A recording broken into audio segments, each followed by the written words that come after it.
This has to do with saving the life of a child. It's a life and death issue.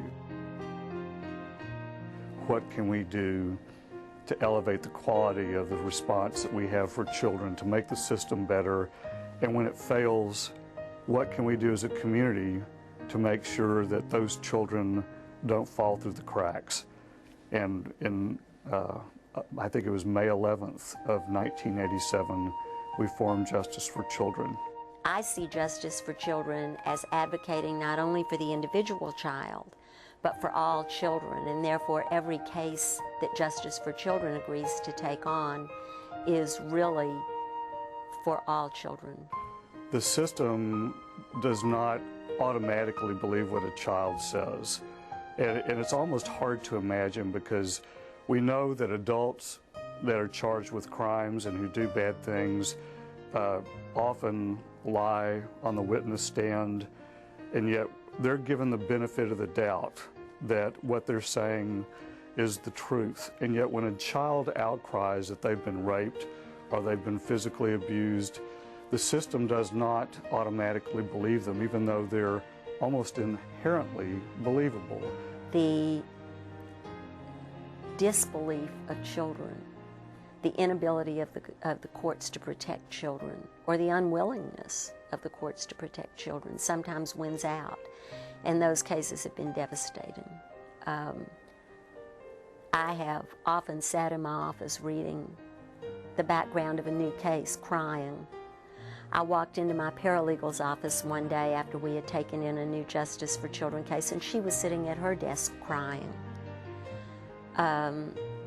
It is so tragic, the abuse that children in our society suffer, and most people are unaware of it.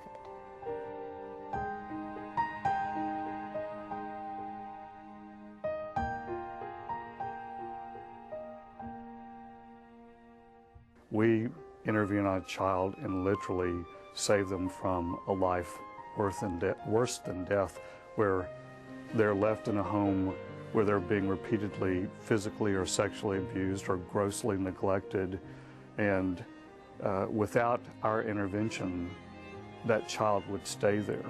So we literally save them from, sometimes from being beaten to death, but certainly from being ongoing physically or sexually abused.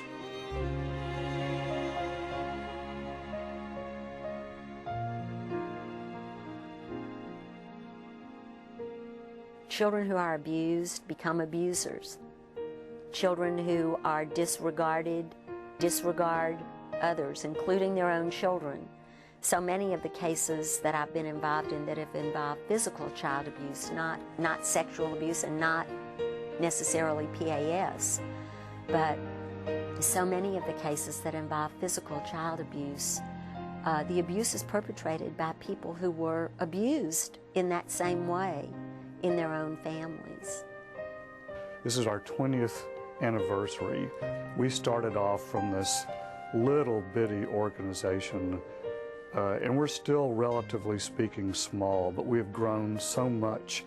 Instead of working out of our homes, we've got this fantastic national office that we'd love for people to come visit and see this life-saving work that we do. We have fantastic caseworkers, lawyers, volunteers from all walks of life, students that come in every day to try to save a child.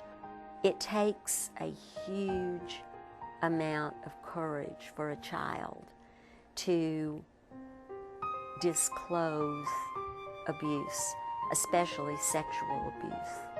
First of all, those children are usually threatened. Secondly, in the parental alienation cases, those children are being abused by someone very close to them, someone they love and trust.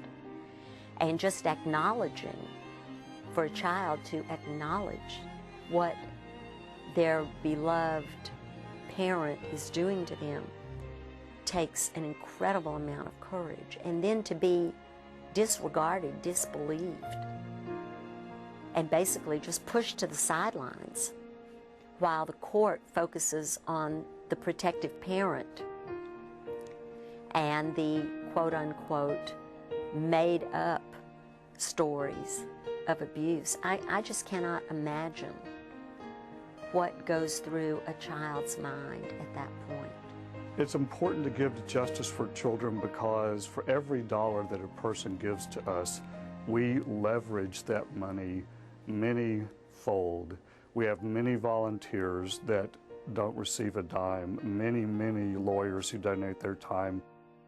If I had one wish for these children, it would be for them to live a happy life in a loving home. Real love does not involve emotional, physical, or sexual abuse of your child.